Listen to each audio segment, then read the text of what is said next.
Fox's down air has two different ending hitboxes depending on whether you land with it or auto cancel it. The last hit has a very good angle for follow-ups if you auto cancel the move. If you land before its auto cancel window of frame 29, you get a hitbox with lower damage and knockback which allows for close range follow-ups. Basically, both hitboxes are excellent for comboing, so I'm going to discuss what the best follow-ups are out of each at different percentage ranges. I should clarify that down air has a lot of negative qualities for using the neutral. It has poor range, bad damage for trading, and its high landing line makes it negative on shield. However, there are some situations in which down air can be used safely, and those situations need optimized. There are three ways to auto cancel down air. First, you can input the move right at the peak of a full hop. You can also input it as you rise in a full hop and then fast fall to catch anyone jumping, but I don't recommend doing this at all. Second, you can do a ledge hop instant down air with no fast fall. Finally, you can do a rising full hop down air onto platforms. For Smashville, you need to do an instant double jump to auto cancel onto the platform. When you land an auto cancel down air, there's a lot of different follow-ups depending on percentage, DI, and positioning. Choosing the correct follow-up is largely based on reactions and what you feel the right option is, so I'm going to basically list all of the follow-ups for each percentage and then try and give a vague idea of when each one is the best. Your follow-ups at 0% are generally jab, grab, and turnaround up tilt. If they end up off stage or you did a down air on a platform, you can follow up with a forward air into up air or just a forward air spike to footstool. This footstool will not kill most characters, so try going for a second footstool down low. Your opponent can avoid this by doing a jumping air dodge, but some characters like Robin have recovery so bad they can't make it back. From 0 to 30%, you can follow up with a footstool. Bear in mind that the DI window on this down air is quite big, so getting a footstool if they're expecting it can be very difficult, but still doable.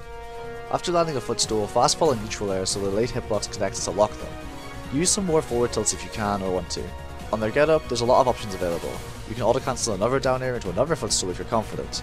You can use up B, a falling up air into more up airs, a smash attack to build up damage or establish stage control, or you can go for an auto cancel down air into damage wrecking. The follow up you choose is positioning, percentage, and character dependent. From 30, you can go for an up air or a forward air spike and hope they miss their tech. You can also go into back air with the DI away. The optimal follow up, if you're not scared of staling, is to do what Fox does best and just spam up airs in their general direction. Down air can combo into 3 up airs with platforms to assist you. At higher percent, I wouldn't recommend using auto cancel down air due to its higher risk and lower reward, but you can still follow up with up air and back air to put them in unfavourable positions or even potentially kill.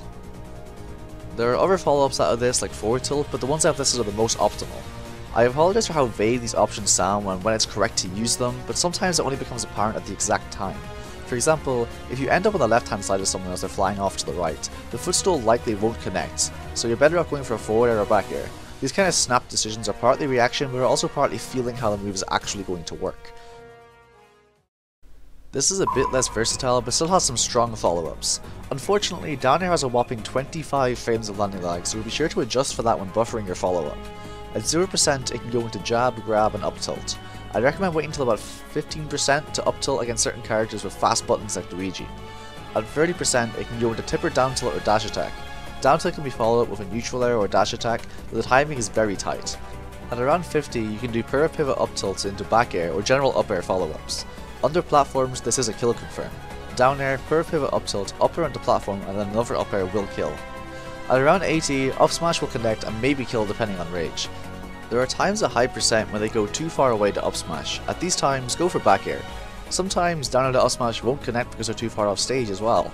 In this position, go for pivot down smash instead. It won't true combo, but they're forced to air dodge if they are expecting it, and them being low is a good position for Fox.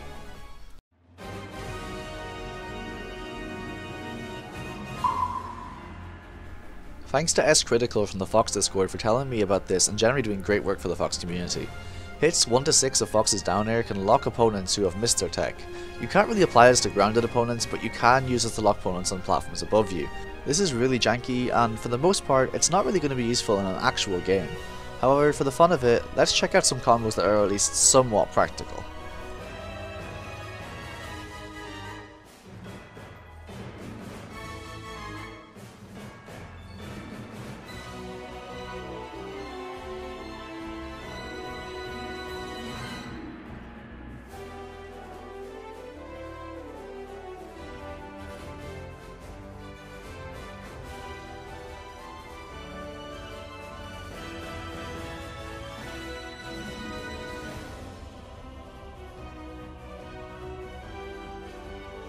That's all for now. I want to re-clarify that spamming down air in neutral is not a good idea, but there are certain situations where it's totally viable as a punish, like when you jump over a projectile or you SDI out of a rapid jab. If you enjoyed this video, stick around for more content or check out my other videos. I really appreciate it.